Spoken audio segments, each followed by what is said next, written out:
Okay, so when this came to us, it was in 3 boxes. So we opened the largest box, and it had the main components of the bike rack in a handy traveling bag.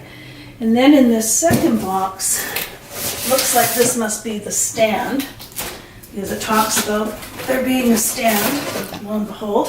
And also because it says stand on the box. It says stand on the box. So, you might be asking, why am I assembling this in our condo? One thing to note about this bike rack is you need a 2-inch square hitch for it. Our current bike rack takes 1.25 inch hitch, and when we asked the manufacturer, he didn't recommend assembling this with an adapter because the weight of 6 bikes would simply be too much for a 1.25 inch hitch. So we still wanted to be able to assemble it to let you know how easy or difficult this is. Should you be using that knife? Look, we've got smaller It's knives. the only one I could find.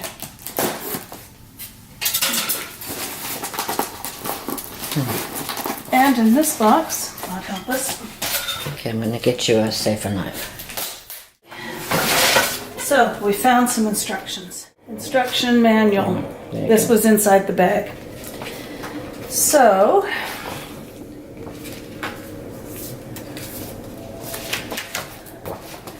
we have a hitch pin, a safety bolt. Okay, so this is showing us how it's supposed to look at the end when we're all done.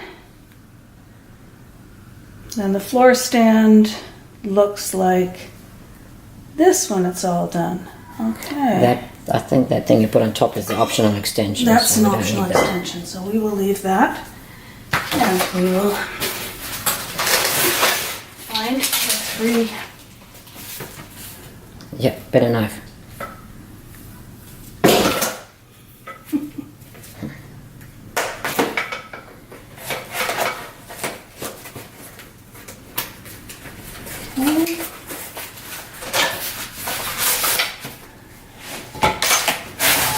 So this appears to be, okay. So I think I understand. I think they go. Okay, so we have figured out one piece of the puzzle.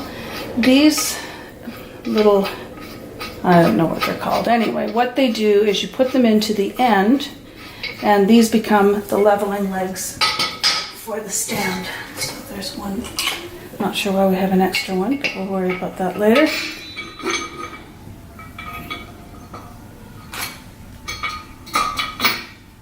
So I think we figured out another piece of the puzzle.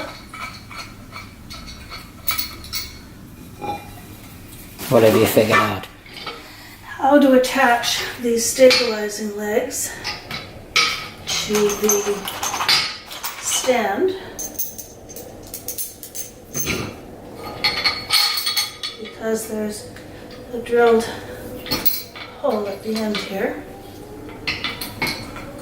Okay, so we're attaching 3 legs to the stand. Yes.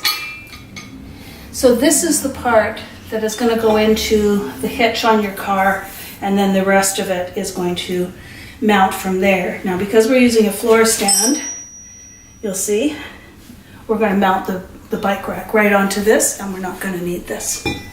So we've established that this fits over to hook the stand in, and okay, I've got one.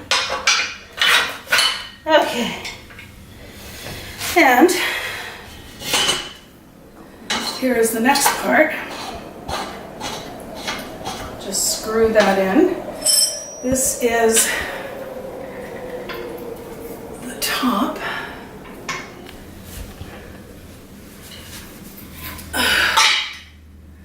All right,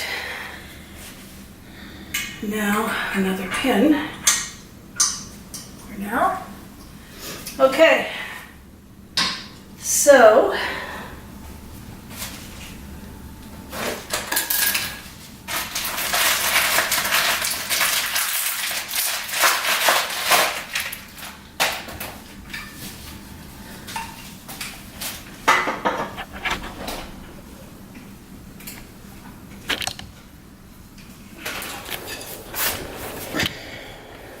Okay.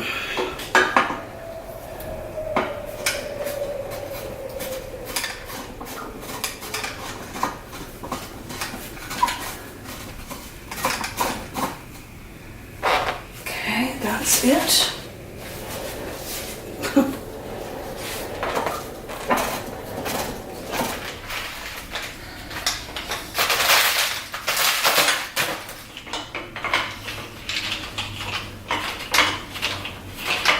Obviously this thing is pretty heavy duty. I wouldn't put 6 electric bikes on it, but you could certainly put 6 mountain bikes on it, and road bikes will be a piece of cake. It's it's rated for 200 pounds. 200 so pounds. if electric bikes 50 pounds each, that would give you 4. 4.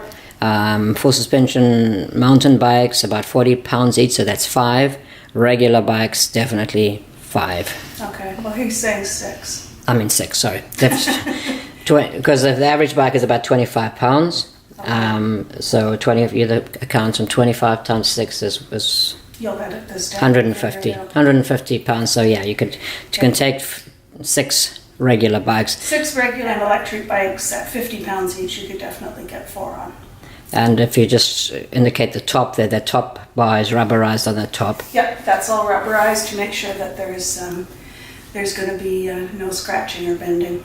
So there you have it, the Totem pole, 6 bike rack for a 2-inch hitch on the back of your SUV. Well, it's currently set up as a bike stand, and the idea is for storing your bikes neatly in the corner of your garage or condo, or in our case, right in the middle of our hallway, because that's the only place we have space for it right now.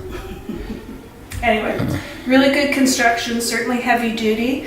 Was it easy to put together? Not entirely, but it went a lot quicker than I thought it was going to go. Took us maybe 20 minutes in between stopping to look at the instructions and think about it. Yeah. So not bad. Of course, the instructions are designed for the using the thing as a bike rack on your car. It would have been a lot easier if we were doing that. We were trying to do something different, which was set it up initially as a bike rack.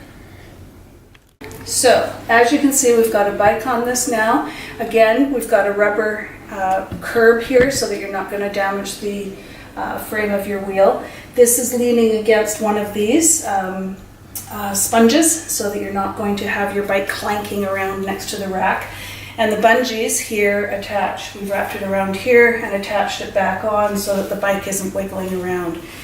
Now, as you can see, it's on both sides. So your next bike is going to come this way, and then your next bike, and so on and so on. So that these are both in use, and you're going to protect everything, and you've got enough strapping to hold everything secure, and you've got space for 6 wheel holders at the bottom.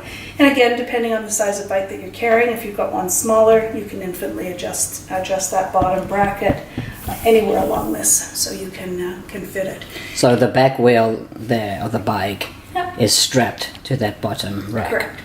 Now for family Right. bikes, you can see this rack tilts up, so presumably you would put the smaller bikes in first and then graduate out to the tallest bikes and still be able to fit the wheels onto these holders. So there you have it. The Totem pole bike rack In use as a bike stand. in use as a bike stand in our condo.